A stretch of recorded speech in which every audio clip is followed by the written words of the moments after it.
today's lecture, which is a great performative lecture on the Café Concert.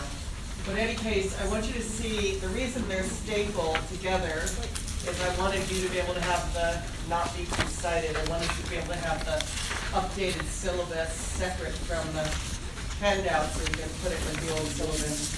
Essentially, all that's happening, this is me compensating for my previous syllabus, is I fortunately had allowed myself to have 2 lectures on scale and spectacle at the bottom of the page, November 3rd. That used to be both November 1st and 3rd. So I'll compress the scale lecture that's based on my book, and we will do all the painting lectures, etc., as is, just push ahead. Okay, so I had a little wiggle room there. Do you understand what I'm saying? Okay, so do note this updated syllabus as you proceed in your work, and I will work hard to make the scale lecture just as amazing as it should be. Yeah. Is the website updated accordingly as well?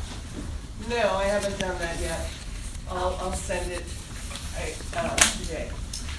It'll be a separate file that says updated syllabus, just like this. And then you'll return to the regular syllabus. Do you know what I mean? Get it? This is just the few lectures that are shifted one week later. Okay. That Mexico City trip was crazy to have had. On the other hand, I cannot tell you how much they loved my work.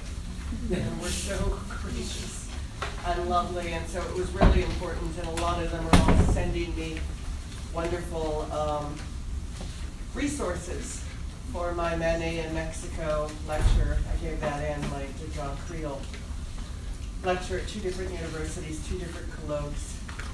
And it's really cute down there. They give you diplomas, essentially, after you give a talk. And I have 2 diplomas saying I've done this. And what I love about it is that we have a graduate student working with Todd Olson, Jessica Boras, who's working on early modern representations of diplomas in paintings from the 17th century. How much they loved handing out pieces of paper with official seals telling you you accomplished this. And before the talk I gave at Iberoamericano, the university, the second university, first one was at UNAM, which is a huge city of its own. But the Iberoamericano one, before I could give my lecture, the dean of the humanities had to open the colloque with an official statement, and we all had to stand up while he said, I officially open this colloque for this date at this time at this university. So a lot of formalities that are very unlike our university, but were kind of amazing. But it was really cool. At one point during my Mexico lecture, an old man was sitting in the front talking a fair amount to a woman. I said, oh God, I hope this isn't controversial. I was pretty nervous. And I said, afterwards, be sure to talk to me. Anyway, after the whole lecture, he came up to me, and it was clear he didn't have any English, so he was like 80. He just touched me on my shoulder, and I just touched him on his shoulder. And I found out he's like the man who's the founder of 3 different museums in Mexico City, and is not only old, but has suffered a major stroke. So he couldn't speak English to me. But anyway, so very endearing and touching altogether, and made them realize they had not looked at Manet's Execution of Maximilian, just like the American scholars, so they were delighted. Okay, so I've caught you up with that, and you can tell I'm not well. So I'm going to sit down. If we could bring the lights down. I've been in bed until 20 minutes ago for 3 days and have not eaten, so let's not pass out today. And I'm highly medicated, so we'll see. This could be like, woo, or not. Okay. Well, we had a whole unit leading up to the midterm where we finally got to urban impressionism, right? The impressionism in the city that made you have to talk about the plein air. By the way, I think the midterm was not surprising. Is that correct? You probably did well on it, I would hope. I hope you feel that way. I'll find out how you feel from the GSIs. But in any case, so we've talked about the plein air, and we've talked about Haussmannization, and we've talked about the exceptionality of Caillebotte.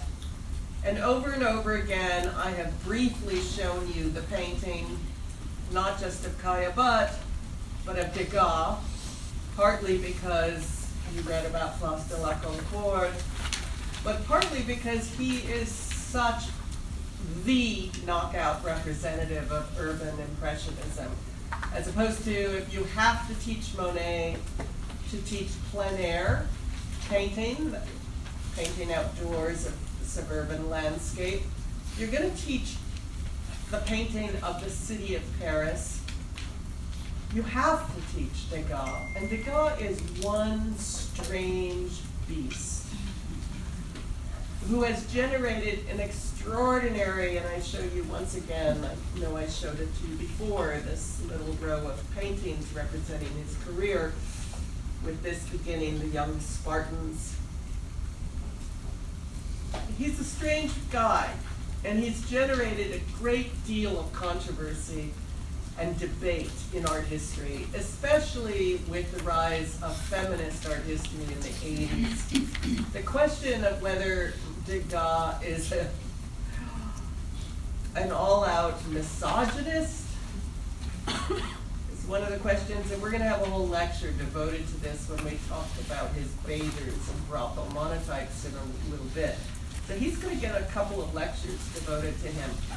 Today he's sharing the lecture with Manet's final painting before he dies, the Bar at the Folies Bergère, and all of this represents the argument in Tim Clark's book, the final chapter, that I did not require you to read before the midterm, but now you need to read, okay? So the last chapter is on Manet's Bar at the Folies Bergère, but also the phenomenon of the Café Concert, this incredible kind of cabaret in France. But I look at Degas, I show you Degas, and I pointed out once before, that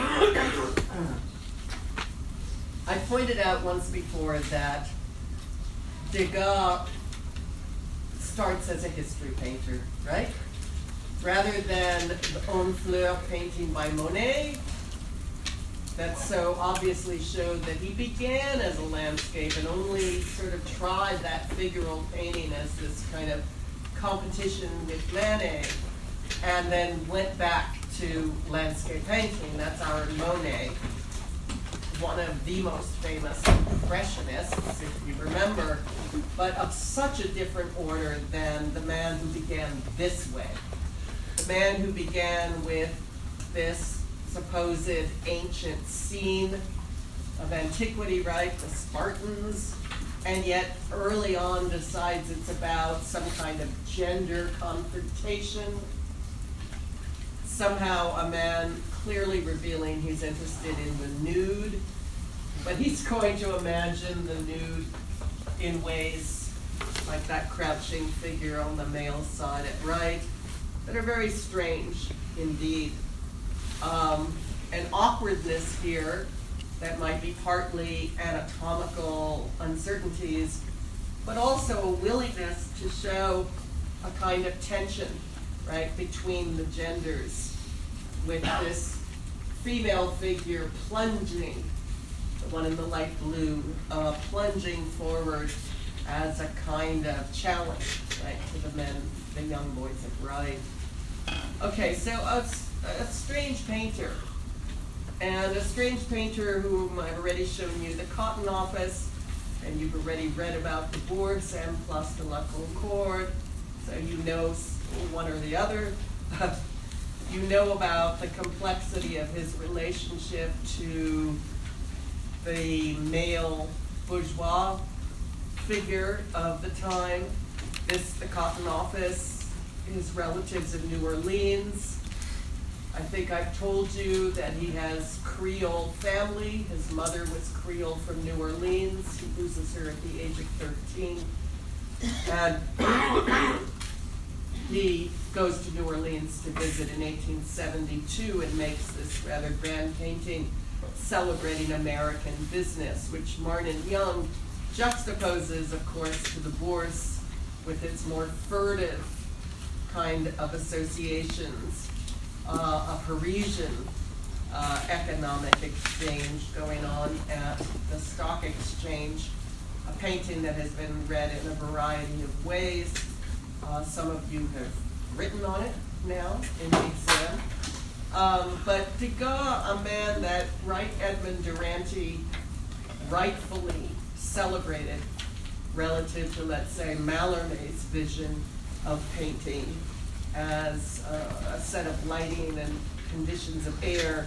Duranty's proposition that modern painting is about being able to read human types just from their back, just from the way they hold themselves. No one is better than that, than Degas, right? Who seems to seek out a whole variety of physical poses, right? Expressions, ways of holding the body, physiognomies, we might even say, a term often associated with racial classification. But here, a sense that Degas is moving up and down the hierarchy of classes, right? And arguing in a way that they all have their characteristic way of holding their bodies, that you could recognize them from afar as what they are. Okay, that's the Edmond Duranty sort of realist component of the celebration of the new painting, Impressionism. And let's look at the laundresses just for a moment to see what's also characteristically Degas about this. One of the things you need to note is that I hand you on your handout, I don't think I'm terribly consistent, but I start telling you when it's actually pastel over a monotype versus an oil painting. This is a painter who will not be consistently a painter in oils. He's a great draftsman. He will use a monotype and pastels over it. What is a monotype, you should ask? A monotype is a printing form, which is really fun to do. You take a plate and you get ink and you draw right onto the plate.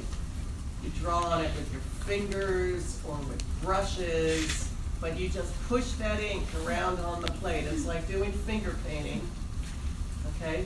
It is direct, and you then put paper onto the plate, pull it up, and you have what is called a monotype.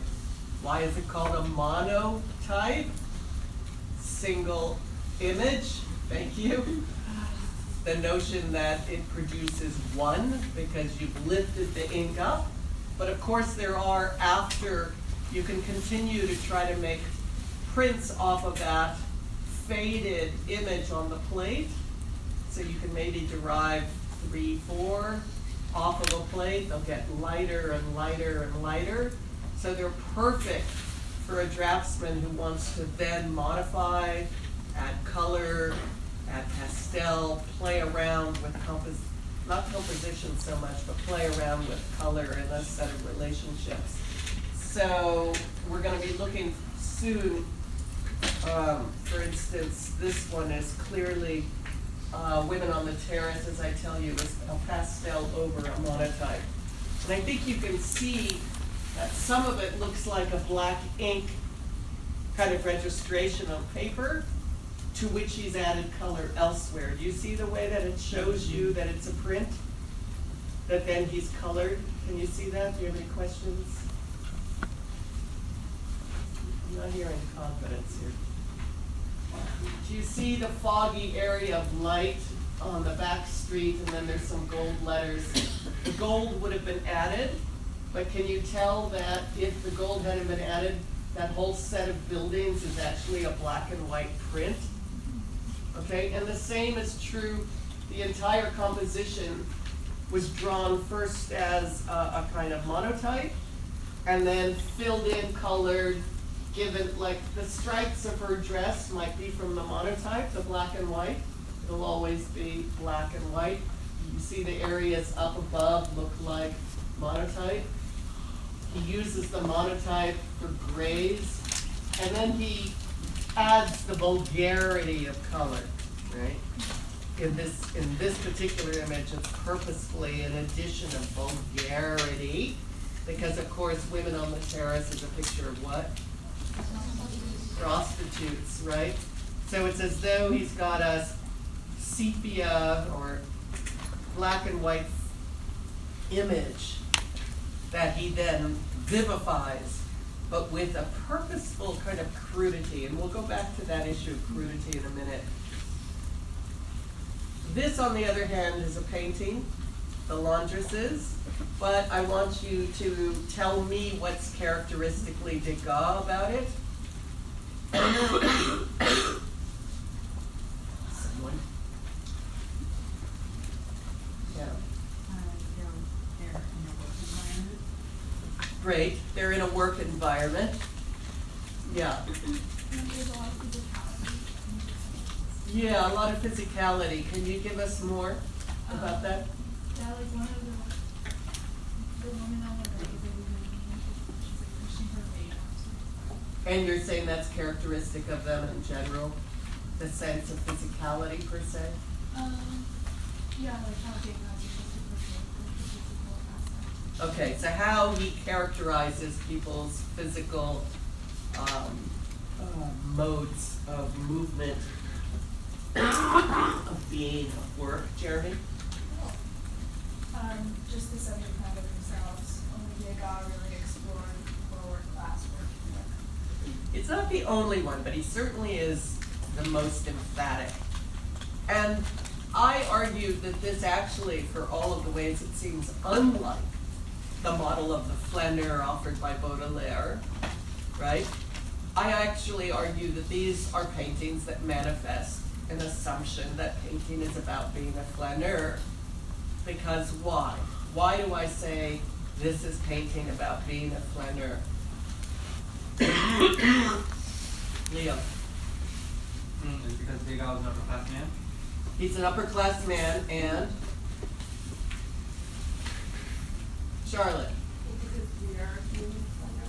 We are being the flaneur by having access to them.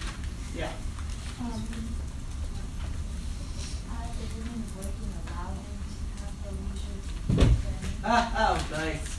The women working allow him to have the leisure, but the economy is being fueled by other people's work. That's an interesting emphasis. Yeah.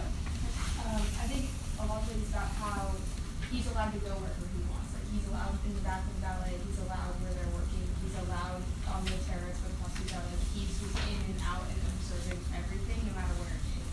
Great. That's exactly on the point. Yeah. It's also like a particular moment in time, like she was moved on, and so it's like we're just watching it, this is just happening like now. Yeah, great. So Baudelaire's model of modernity as contingency, right? Ephemerality. This is that moment. Yeah. That's what. Okay, thank you very much. So temporality, access, positioning us as having access to everything, right? But having a kind of freedom of movement. Now, you should never talk about the flaneur without talking about mobility. Okay, so here is this guy who seems like you could say, oh, he's the great realist, he cares about how different workers work. But his art, as the reason I show you this group of pictures over and over again, is he's constituting himself as the man who can meander and move through all of these different social spaces. He can describe Paris as exciting and constituted out of women's labor because he's the free aristocratic type guy who can move through those spaces. So access is important. I also like the sense that leisure is dependent on other people's work. And I'd argue not only that, but that sometimes when he's showing, we'll see more of it soon, but when he's showing what could be mistaken for pictures of women's recreation, hanging out on the terrace, he's actually showing women's labor, right? It's just that they're working class women. So here is a scene not of women having fun hanging out at a cafe, but women whose job it is to find customers at that cafe. What else is characteristically Degas, who is so stunning about these two pictures, now that we've gone through some of that social setup? Alec. The interesting blocking and perspective. Yeah, absolutely. He's a man who suggests the momentary through the radical cropping and compositional surprises and diagonals, right? Where, as someone just emphasized, here we catch a woman mid-yawn, right? But notice the slice of that table, the sense that we have not a kind of composed, stage-like space. Think back to David's Oath of the Haratai. Think about what it was like to compose persons on a stage that is parallel to the picture plane, right? And that you read as almost a member of a theater looking on a kind of stage in which people are situated parallel to the picture frame. Degas is continually going to slice into his compositions in these wonderful ways. All of these are surprising compositional. First of all, we're both proximate. Notice how proximate, how close he brings us into subjects, even if sometimes divided by, let's say, the table. But also the surprise of our position. Okay, and this is going to matter when we go into the debate about how to read his nudes, which we're going to spend some time on, his bathers. Because where are we positioned in a picture like this?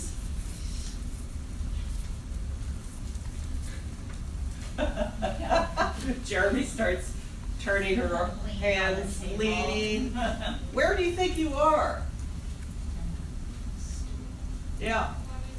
We're above her. We seem to be above.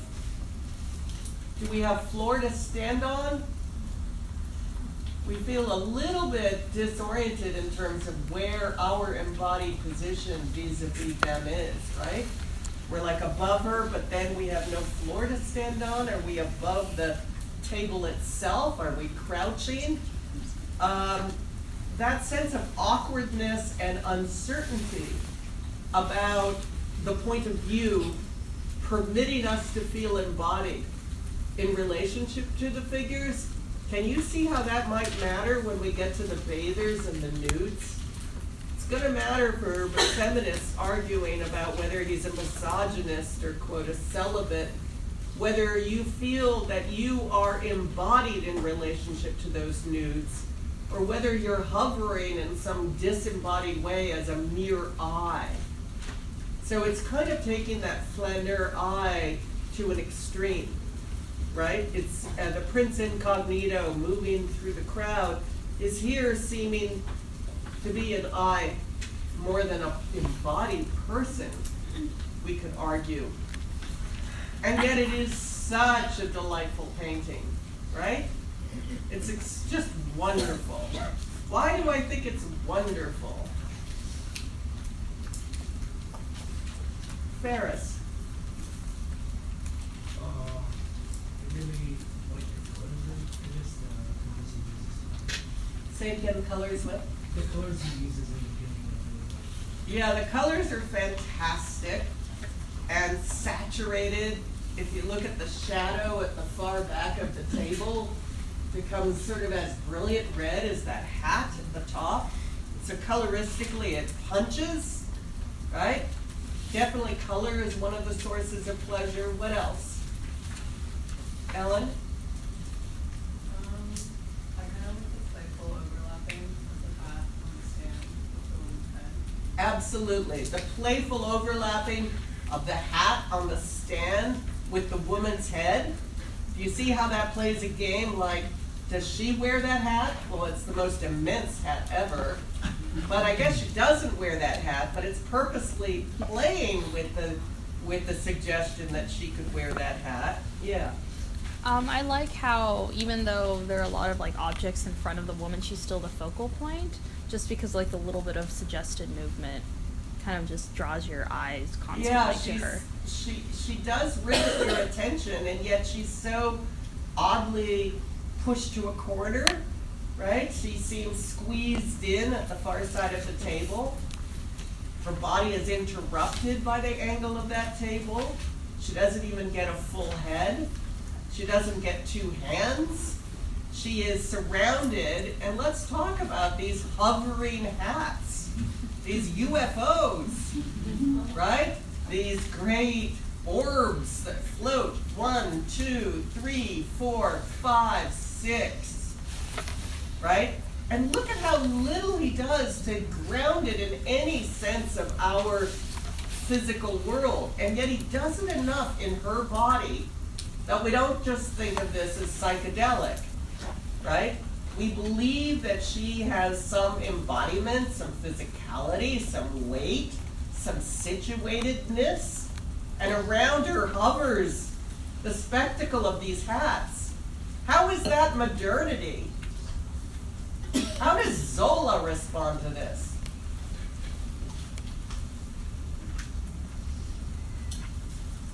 You're like, shit, someone's over, right? I don't have to ever think about Zola again. Yeah, remind me your name. Jake. Jake. Yeah. I guess just like the decadence just surrounding her. Decadence, that's one word. Are you sure it's decadent? Yeah.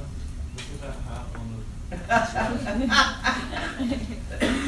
Certainly not our culture to have these hats, but you know what England looks like when there are horse races.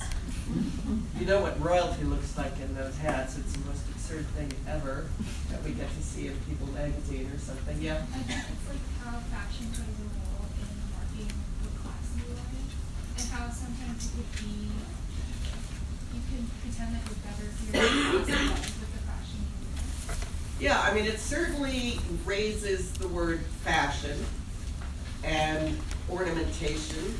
And I think you're right to say fashion as markers of class.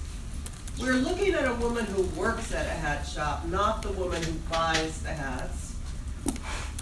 So we're looking at a working class woman who's producing these commodities, these fashionable commodities that Renee's might buy, okay? She probably wouldn't go into a shop. She'd probably have the milliner come to her. But the middle-class women who could now go to the department store and to the hat shop could also ornament themselves. Jeremy? So within the context of her being a working girl, what do you think Degas was trying to say by placing the hat very suggestively on her head? Yeah, I love that. It's a good question.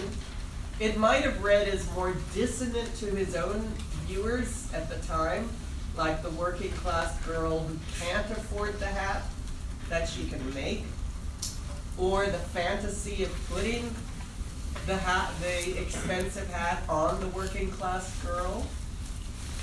It matches her outfit, so there's a way that they seem rightfully combined, and yet class would be read in such a picture, so that might be part of its frisson, of its tension, right? Is that it's a working class girl with probably a fairly expensive hat. Yeah. So how do you know she's working and not adjusting it.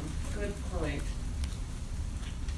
Partly other pictures that are of such a scene, partly the way she's holding the other hat in her hands as though she's shaping it. You know, they did things like shape and ribbon and ornament these hats. That weird disc in the middle that's empty sort of implies what has to be done, what needs to be ornamented. I think if you wanted to signal that she was a shopper, she'd be trying it on, as opposed to handling it, per se. Might be like Seated in front of a mirror. Not it. Seated in front of a mirror, and the hat girl might be putting it on her head, as opposed to her handling the merchandise that way. I'll see if I can find some more milliners to do that. She's also rather plainly garmented relative to the kind of women who might be shopping for a hat like that. Okay, let's move on. Okay, vulgarity. I use that word.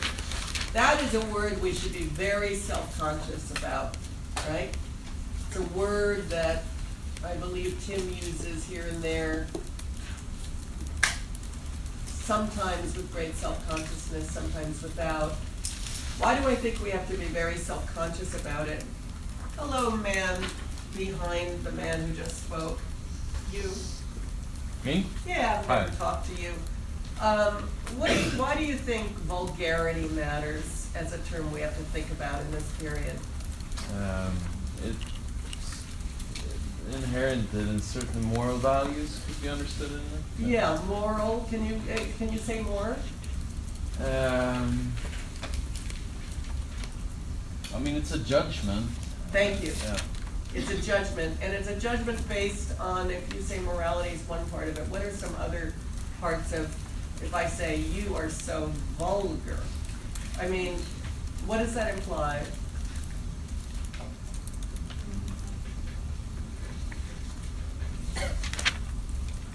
I mean, I think sexuality instantly, obviously. Okay, potentially sexuality. I think I want to bring the word class in right away. Okay, even, although we would say we have a presidential candidate who's extremely vulgar, and it doesn't correlate with personal finances necessarily. It generally is associated with the working class. The sense, you know, a place that's really interesting to watch class distinction and the issue of vulgarity, because in some ways we are always blind in our own societies. I'm always very aware of the issue of vulgarity when I'm in France. What do you think, Alex? You know, a real sense of who is the sophisticate urbanite on the metro and who seems to not bear those codes, wear those clothes, dresses more American maybe, and that person would be marked as, you know, the cleaning ladies, not the people on the Champs-Élysées, not the people who go to the fashion shows, not the university professors. Don't count me in here, but we're talking about France. So the notion of vulgarity is very class-loaded, but of course it would be so interesting to painters, wouldn't it? Why would it be so interesting to painters, this issue of vulgarity? Yeah. Maybe there's also an aesthetic connotation to vulgarity. There definitely is an aesthetic connotation to vulgarity. Give me some.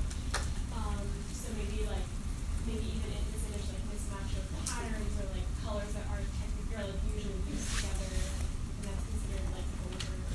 Yeah, and I wouldn't want us to assume that we can read vulgarity across time and across countries. We'd have to learn what the codes are in any country we're visiting or any historical moment we're entering, where we have to imagine what an observer from that time would read when they looked at a woman who did this. And yet I think we have a little bit of a glimpse, we can speak with a little bit of certainty, that she seems ornamented in a kind of brash, crass way. She has this low-cut bodice with a net over it, and this kind of decorative ribbon around her bust. And then she has this, and you know Degas is so self-conscious when he puts those really dissonantly bright colored flowers on top of her head. He could have made those colors more complementary, more like a set of earth tones or a set of reds, but he puts us with bright green, bright yellow, bright cadmium red, bright blue, right? I mean, it is mawkish, gawkish. I'm making that up, I have no clue what gawkish means. Mawkish works, I know that. When you have to remember, my mother's first language wasn't English, so she didn't necessarily give me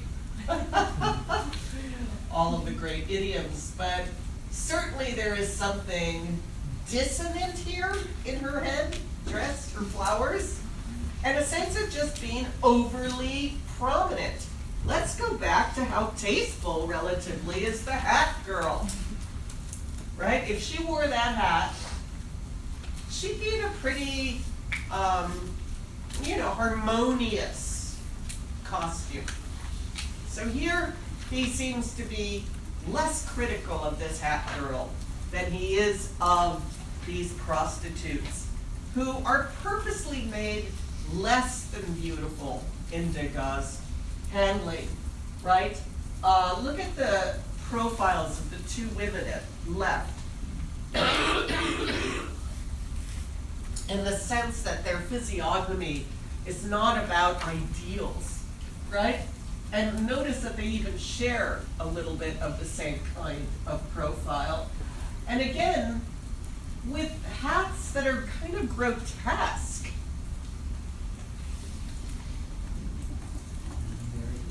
They're not like these hats, right?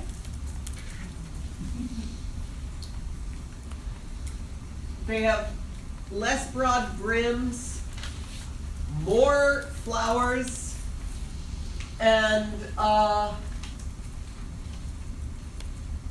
in general don't seem to do the kind of framing of the face that we would see in portraits of middle class and upper middle class women in this period. Okay, and he's doing that purposely in a picture of prostitutes, right? Who exist in a world, and again, the thing with Degas, you've got to combine,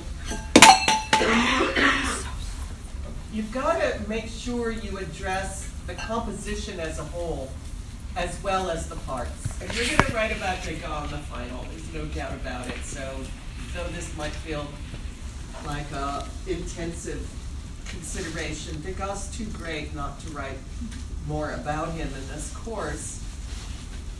And I want you to note that not only do the women look somewhat awkward, look at how they relate to one another. Look how they relate to the furniture. And then look at those white stripes, right?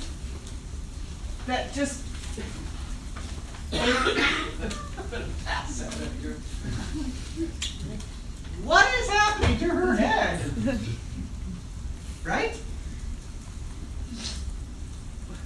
What is happening behind that white stripe to her head? How big a head does she have? Right? Does it just extend forever? Is that the size of the hat? But also, what is it to abruptly cut up her body that way? Okay? I want you to get a sense of the entire composition, describing a kind of uncomfortable, dissonant space in which the women are not only vulgar, they're awkward. And the two feed into each other, right? Those two terms. The notion that they're without grace, without elegance, without elite standing. The colors are garish. The composition is broken, abrupt, disjointed. Okay. Well, let's move on to some of the great stuff.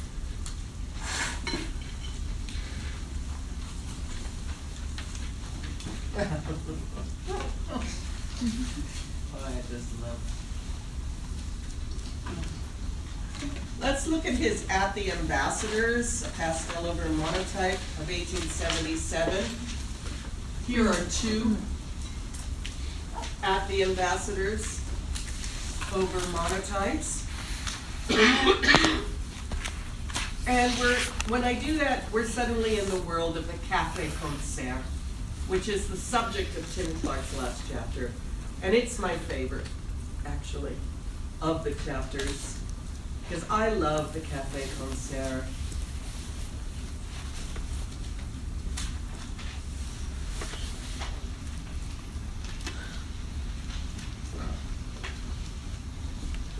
Okay, you're gonna have to wait a minute for me. Memorize that and look down for a minute, because my link is not working. Don't look.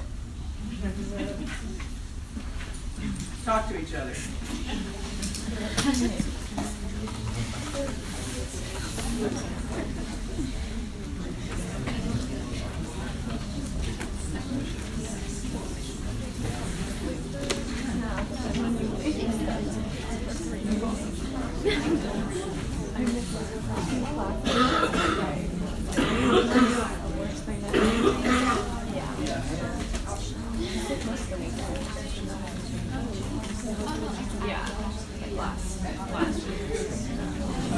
I need to go.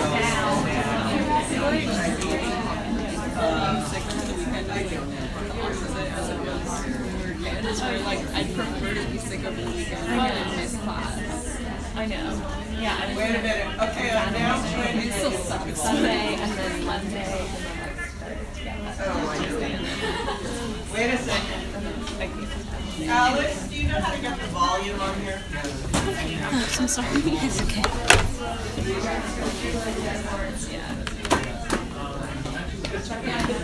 Oh, there it is. Yeah.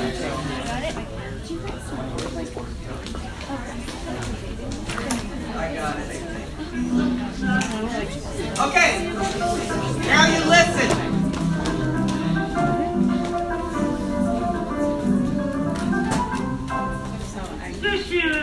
Ma chère Jean-Pierre Lattès, ce n'est pas de la pour plaisanter, du beau Raoul, j'ai su faire la conquête, je suis aimé, je peux m'en vanter. Cet amant-là m'a déjà fait connaître le désespoir, les pleurs et ses erreurs. Je voulais même me jeter par la fenêtre. Ah, quel plaisir quand on vous aime comme ça. Quand on vous aime, quand on vous aime, quand on vous aime comme ça. La première fois qu'il m'a pris à tendresse, il me fait quand il roule la gaine. Yes, and translate. Come on. J'emporte la barre, et les bras tout bleus. À son désir, souvent, je me dérobe, car pour m'aimer, je sais que cette là va me déchirer, moi j'ai point ma robe. Okay, wait a minute. Okay, so we are listening to Yvette Guibert. So, We are. Darcy thinks I look like the lady who's singing. She does look like Yvette Guibert. And this is her period. What is her, where do I Je suis heureuse, ma chère Jean-Pierre Lattès. There's Yvette Guibert. And she makes a lot of faces, and so do I. But I want you to give us some translating. So you've got to do Je suis heureuse, ma chère Jean-Pierre Lattès. some words. Basically, the story is that it's a lover's encounter in a horse carriage. And she uses her voice as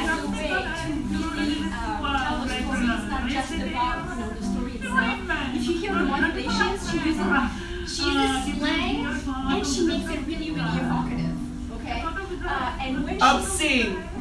Okay. she's not obscene. She's not as obscene Teresa as is. Teresa She's is. not. Okay, sorry. But she does uses a lot of slang. She does play on words.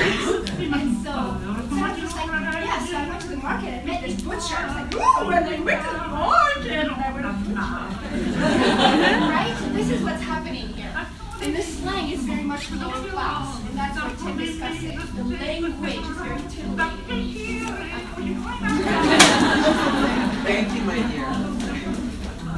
Okay, so there's that one. Let me give you one more example.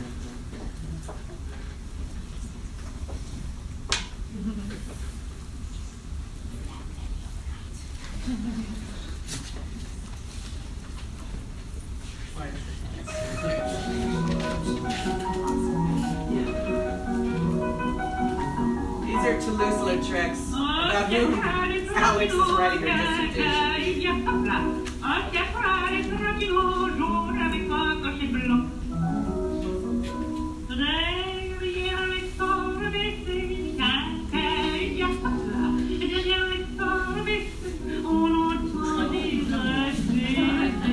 And the words there mean? Sometimes they're just sounds that are actually mean anything that was meant to evoke like giggles. And this one is about two couples. They each cheat on each other and then they keep working at the end. We'll have you talk afterwards.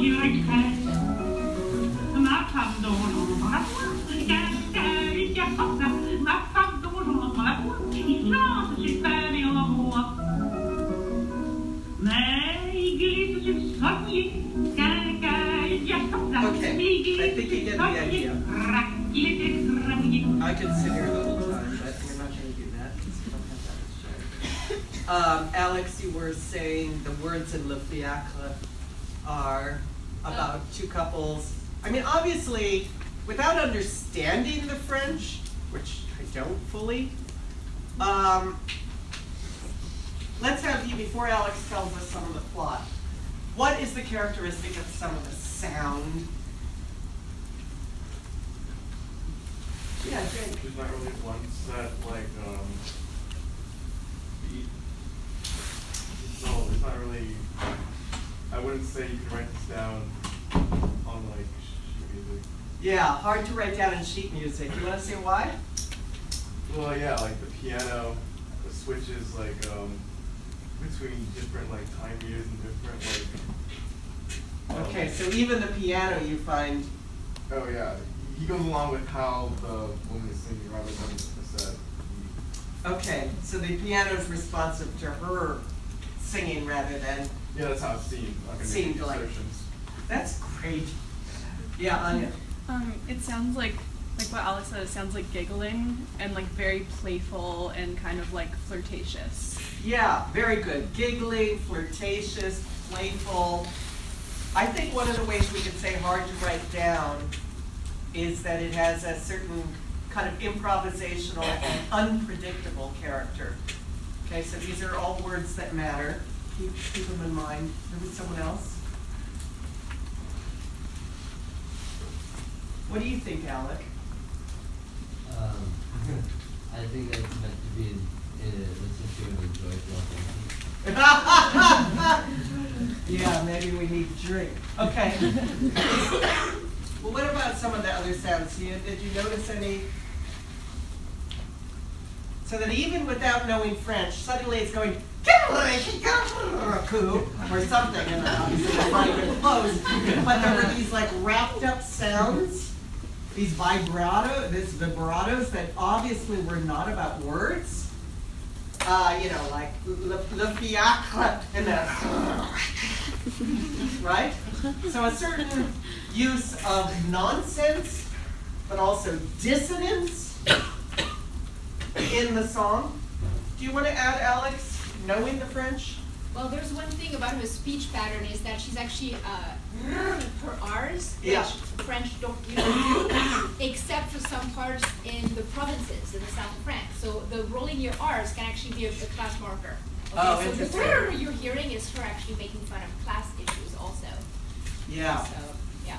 In the south of France, I mean, we associate if I could do it with a cold. You know, we associate it with Spanish, but here it's only southern France regionally that would have that. I grew up in a village where the old people actually spoke with a R. So, Yeah, yeah. in Toulouse. And she's right on Toulouse-Lautrec. It all starts to come together, right? All right. Why did I play this for you, when we look at Degas? Because Tim Clark makes an argument that the Café Concert was an extraordinary site of inspiration to the artists of this period, who sought out, and here's this way the beginning of the lecture was a setup, who sought out the vibrancy, the life that they located in the vulgarity of the working class entertainers who sang there. And Yvette Guibert is actually from a later point. The woman who obsesses them in the 70s is Teresa. And I'll show that to you in a minute. But I compare here the Courbet after dinner at Ornon picture of entertainment by the working class in a rural setting, and the date is 1848 to 9, so along with his revolutionary paintings, to say this is modernity, what's happened. And you see that it's not just, I mean, so these are both of song or music associated with the working class. In one case, the provincial, rustic working class, and another, the urban working class. But do you see what has changed about the connotations of working class song and the nature of contemporary life? Yeah, Alec. I was just going to say, more to the nature of contemporary life is that now, like, this is assumed with all men, and now we have like the mixing of genders in one public space. Yeah, absolutely important to note that it's all men at left. And it's a mixing of genders in a public space at right, but the entertainment is the working class woman. And Teresa was the one. And inspiring pictures like this, The Glove by Degas. And, you know, looks like a regular lady, but apparently described, as I tell you on your handout, one has only to look at Mademoiselle Teresa to recognize that she is a child of the people. And note what happens next. She has that kind of virility that is shared by both sexes in the lower levels of the population. Its charm is in its force. Weird. And Degas about Teresa. Go, quick, and hear Teresa at the Alcazar. She opens her great mouth, and out comes the most grossly, delicately, wittily tender voice imaginable, and feeling and taste. Where could one find more? It is admirable. Now that is one complex set of lines by Degas, right? Full of contradictions. And it's precisely about this woman, Teresa, here, you know, caricatured into newspapers. This sense of a woman who, what is she like? She has a great mouth, monstrous according to some prints, right? Sorry.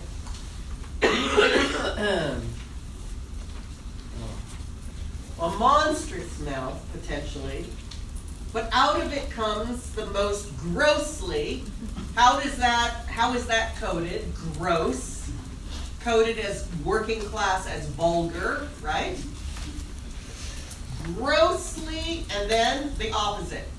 Delicately, upper class, elegance. wittily tender voice imaginable.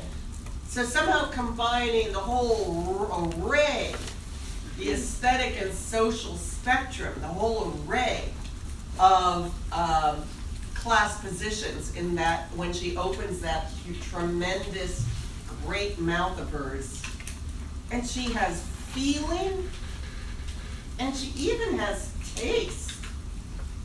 It is admirable. Now Degas goes rushing to the Café Concert, and he goes rushing to see Teresa, and he sees this as a source of vitality that offers an alternative aesthetic inspiration to academic painting, to the norms of French painting, where innovation is required to capture those contradictions, right? Those contradictions, how is he gonna capture that? Yeah, someone had their hand up, yeah. What is Degas' background? Is he Class-wise? Yeah. Yeah. Upper, complicated, family constantly losing money, trying out banking. He's got Italians, a background that is, his mother was a Creole from New Orleans who died when he was 13. He's got an Italian family, and he's got French. Okay, so he's complicated ethnically, but certainly Degas, with that de, which I think he may himself have imposed, implies an aristocratic standing. Okay, and he's certainly trying to imagine himself as the flaneur, upper-class man who has access to all of these places and women. Yeah. Is this as a vocation, he make money and sort of pay it through the painting, or is that more his prior situation? Yeah, no, we can't think that he got rich off of exploiting these women's, this world. Rather, he needs to try to find a way to support himself as a painter, yes, but his class standing as of a higher class standing pre-exists this work. But the question is, what is, okay, can you just give me a real quick parallel in our culture, not necessarily in the visual arts, about doing this move?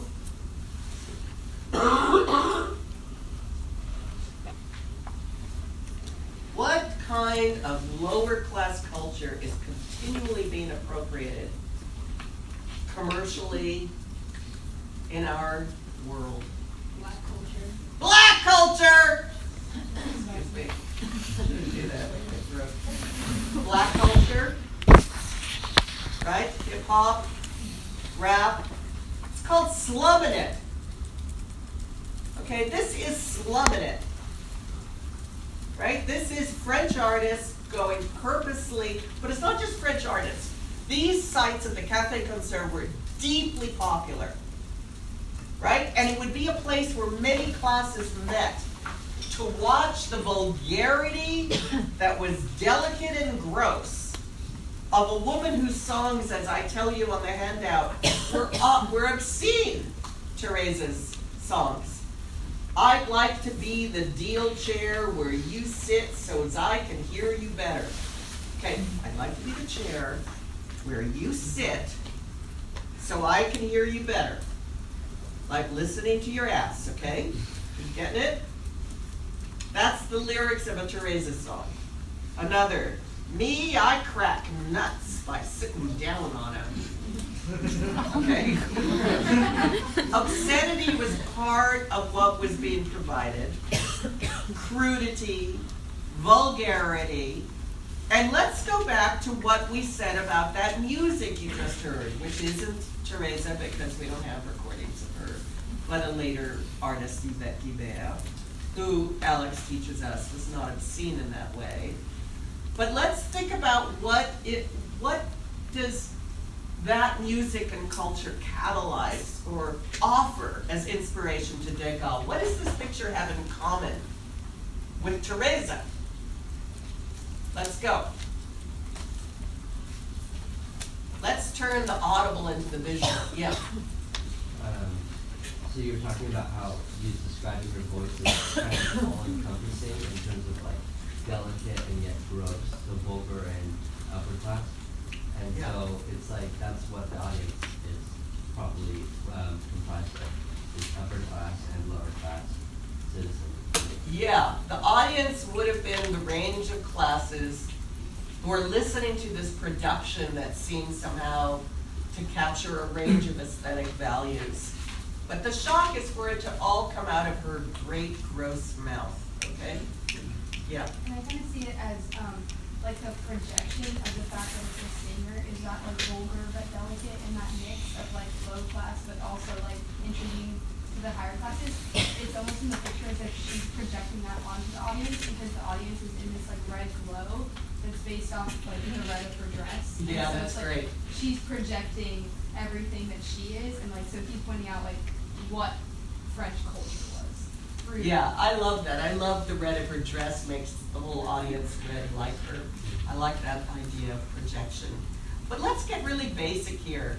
This is really easy to look at as normal now that we're in a society that takes impressionism for granted. But let's remember what was shocking about Degas' pictorial tactics. Okay? Let's talk about what would seem modern, and let's remember, Anya, you said that the music seemed playful. What were the words? Flirtatious and like giggling. And giggling. Can you tell me any qualities visually in this picture? I'd say that like the light and brighter colors to the left of the painting seem like the more playful. Okay, so a playfulness, great.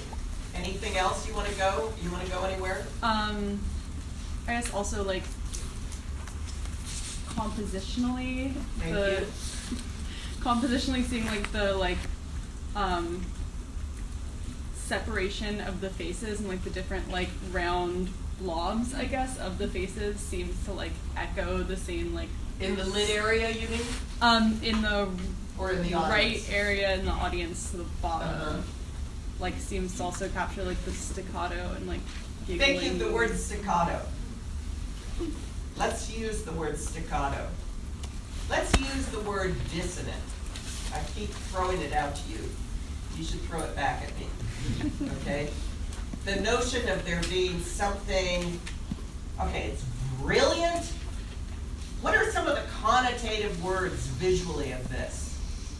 Is it harmonious? Yeah. I think it's Inconsistency. because the crowd's not paying attention. The crowd's not paying attention to her. So, different levels of engagement. Come on, let's do some more quick on this painting. Yeah, Pam. It looks lively and fun. Lively and fun. I think it's supposed to. Remind me your name, sir. Tim, Tim, yeah. I think you're going off lively and fun, it's erratic. Erratic. Great word. Okay, so what did we just do? We did staccato. We did lively and fun. Inconsistent, erratic. These are all great words. You should all be writing them down. Yeah. Crowded, almost claustrophobic, at least from the audience. Crowded, almost claustrophobic. Great. How about the colors? Alec? When I look at I was gonna compare the colors of this painting to the colors of the top of the hat of the woman on the terrace. Yeah. We've got the same red, the yellow, blue, and the green. So what are those colors like? Clashing. Clashing, saturated. James, what were you gonna add? That's kind of what I was gonna say, that they seem like oversaturated, just like her expressions in the song. Yeah. They seem like they're reflected here, like some of the colors are just like so saturated. Yeah, yeah. So bold, right? Saturated. I would say garish at worst, right? The sense that modernity is about not these earth tones, people hanging out with no artificial light, except for maybe candlelight in the Courbet. Now artificial gas lamps. Modernity is bright, forceful, brilliant, garish, erratic, dissonant, exciting, unpredictable, inconsistent, right? All of these like associations that you see that if he saw that music that way, as full of surprises, full of vitality, to find a visual form for that working class performance. Remember, this isn't necessarily like working class as a tradition, but how Teresa herself in the Café Concert inspired working class musicians to produce a working class vulgarity for a range of classes. Okay? Oh, what a great painting is the glove. Right? How fantastic is the black inside her mouth with the black of her hand, right? That great gross mouth that can produce sounds that are dissonant and delicate. Okay, so these are upper class painters, artists, because not the only one, who are inspired by this sight of spectacle, that is the performance of working class vulgarity, but also contemporaneity and obscenity, and finding visual kind of equivalents to that other aesthetic. Okay, it's just not conventional opera or ballet. In this one, it's called the dog song. What is she doing if you know it's the dog song? Tim? Tell us what that means. I guess pause.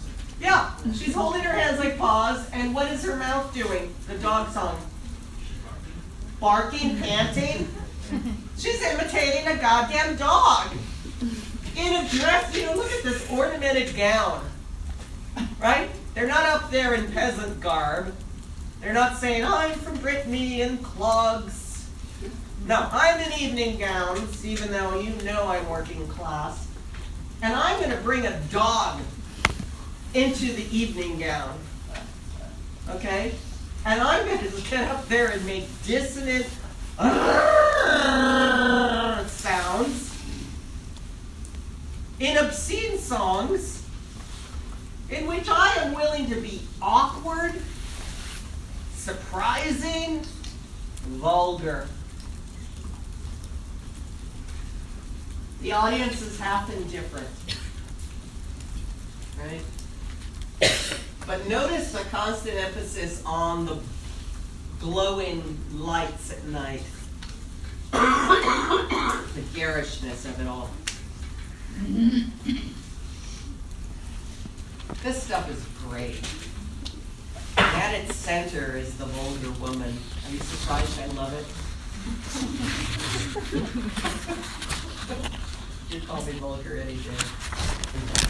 I like to freak out my faculty members by being vulgar. Fuck them.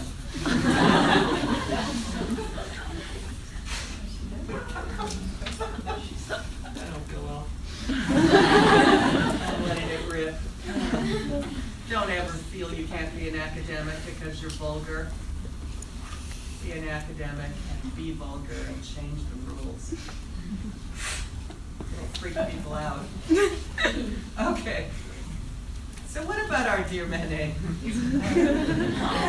Oh, she's so depressed. And how does he paint the Café Concert? Depressed. To God, it's so lively, it's so energizing, it's so animated. And what does Manet make of the spectacle of modernity in this great painting, the last before he dies? Syphilis? Is syphilis the right disease, Alex? Yeah. 19th century dude. Really different, obviously, than what we've just been looking at, but set in not that sense of an outdoor cafe concert, but inside, with a great mirror behind her. And in the mirror, you can see the crowd with viewing glasses. And do you see the feet hanging up at the upper left? The kind of, oh my God, this is like a circus. You go there and you've got a great bar. You can decide whether you want, you know what that is? Bass. Yeah, it's Bass Ale. You can decide what you want to drink. You can get this lady to give it to you. And you can go back and join a crowd and watch acrobatics going overhead while a singer might be pouring her heart out. But he doesn't show us the singer, right? He doesn't show us the woman capable of creating this weird combination of, this dissonant wedding of the delicate and the gross. Instead, he shows us a worker. We're looking at a working class woman doing work. Now, how is it consistent with the Manets we've seen before? The gaze, I mean, he's unbelievable how consistent he is about always giving us the working class woman looking back at us. That's not the case in those wonderful Degas, right? Let's look back at them. Even that one. We don't believe she's looking at us, right? So,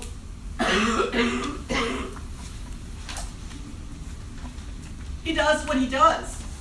He makes you feel self-conscious that a working class woman is looking back at you, even in this new space of the modern spectacle of entertainment in Paris. Okay? And he does so in a painting that is full of tricks, right?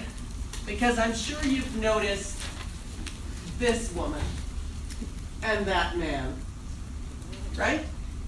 So, waitress, customer, and then you notice that there's this gold frame that implies this is all a mirror. So who is that woman reflected in the mirror but the woman who we're looking at? And yet she's different, right? Isn't that the point? Instead of looking like she really is the reflection of the woman in the foreground, she seems a different kind of waitress. The woman in the mirror seems more rounded, more plump. She seems to lean forward towards her customer in a more, can I help you way? And yet, the woman that he places dead center is a woman who has exactly that kind of diffident, ungenerous facial expression, right? She is deadpan. We look at her and she just looks back at us with the boredom and indifference of a worker who wants to go home. This isn't a place of great vitality, working class women's vitality. This is a place where people are paid too little to stay too long doing service to the wealthy.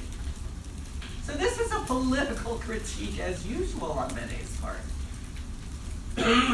But it's playful in its own way because of that kind of cheap trick of the reflection. I don't love that part of this picture. I'd be happy for them not to be there. It feels a little cheap, frankly.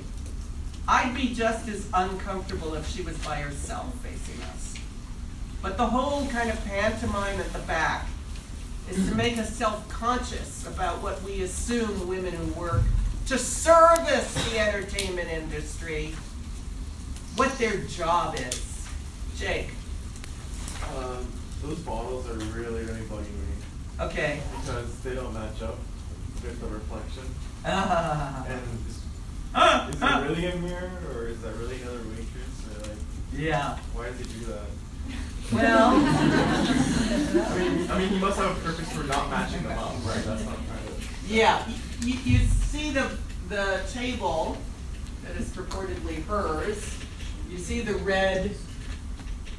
It's like behind that one. I know. The other one is behind that one. I know. It was At the end of its life.